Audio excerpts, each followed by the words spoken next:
To bayan Allah, yanzu dai wannan bawan Allah da kuke gani, Allah ya sa ya samu 'yanci, ya fito, ya samu kuɓuta daga hannun masu garkuwa da mutane tun kusan azumi ko in ce bayan ƙaramar sallah. To mun samu tattaunawa da shi a wannan gari namu mai albarka bayan gwagwarmaya da ya fuskanta a hannun wa'innan mutane. To fatanmu dai Ubangiji Allah ya ƙara tsare mu daga dukkanin irin wannan sharrin na 'yan ta'adda kuma Allah ya hana mu ganin su. Muna so ku yi saurare lafiya. Allah ya taimaka. Namu mai albarka, fatan ka iso lafiya. Alhamdulillahi na iso lafiya lau alhamdulillahi. Ina godiya da wannan gayyata da kuka yi mun. Masha Allah. Kwatsam kawai sai muka hangi hotunanka an yi postin ɗinsu, ɓarayin daji sun kama ka sun maka jina-jina suna neman kuɗi har naira miliyan 100. Shin a ina ne Garba Oga ya haɗu da wannan ibtila'i? Alhamdulillahi a ranar 5 ga watan Januwari na wannan shekarar da muke ciki, tafiya ta kama ni zuwa Argungu. Na je Argungun 5 ga watan Januwari na kwana ɗaya.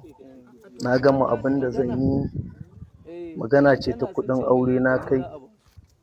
Kan hanya ta dawowa 6 ga watan Januwari na gamu da wannan ibtila'i. Na baro Argungun, na baro Kebbi State gaba ɗaya, na shiga Sokoto, na fita ma.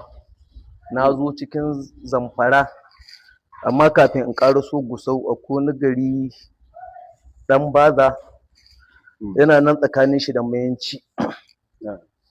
Mun gangaro mun baro Ɗan Baza kafin mu shiga Mayanci kan wata gada. Allah ya kawo mana wannan ibtila'i. A cikin wannan mota mu huɗu ne. Shi tafiyar mu ɗaya shi Kofar Bala, amma akwai direba da yaron mota. Bayan mota J5 ce, bayan ta kaya ne. Muna cikin wannan tafiya sai na ɗan kishingiɗa.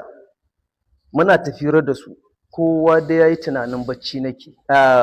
Ba bacci nake ba, muna fira da su saboda abin lokacin da zai faru, ɗan datsin da ya faru tsakanin ɗan kishingiɗa ta da faruwar abin bai yi minti 3 ba muna hira da su.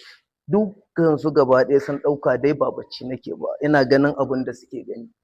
To ashe yadda na kada kan nan kan jakata, kafin in ɗaga, na ɗaga kaina na ga ba direba nan, ba direba nan kuma ba abokin tafiyata, ba yaron mota. Sai ni kaɗai na tsinci kaina, mota na gangarawa. Na tashi na ga kamar mafarki nake yi ne ko ma menene nake yi. Kawai sai na ga bakin bindiga a wannan ƙofar, na ga bakin bindiga a wannan ƙofar. Aka fara fito don ubanka. Ni kuma bacci na tashi, ban san me ke faruwa ba. Na dai ji wannan kalmar fito don ubanka. Ba za ka fito ba? Yaro ya jawo ni, ya jawo min jaka, ya fusgo ni. Ya ce to, zuciya ta ɗan ɗebe ni gaskiya a wannan lokacin. Na same shi ni kuma na bige shi a wurin.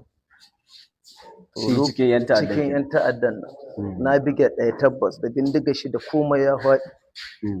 Ɗaya ya yunƙuro da bindiga zai harban, sai ɗayan da na bige ya ce a kakka harbai. Dan ni dama kokowa suke da ni, na ce ba zan je dajin ba. Kofar Bala sun ruga da gudu sun je wajen sojoji, saboda ɗan taƙin mu da baro sojoji ba nisa abin ya faru. Sai ya ruga yana gaya wa sojojin ga ɗan uwan shi can an kama, ga ya can suna ta dragin da waɗannan ɓarayi, amma ya ce ba zai bi su daji ba. Suka ce to ba abin da za su iya yi. Shine sai ya dawo, ya zo samu wuri can ya kwanta, yana jin duk abin da muke yi da sunan wurin. Bai dai iya hitowa ne saboda shi ma za a iya haɗa da shi. Yana so ya ga me zai faru da ni ɗin dai, wanda zai iya kawo labari. Sunan dai wanda na bige ya ce kada a harban.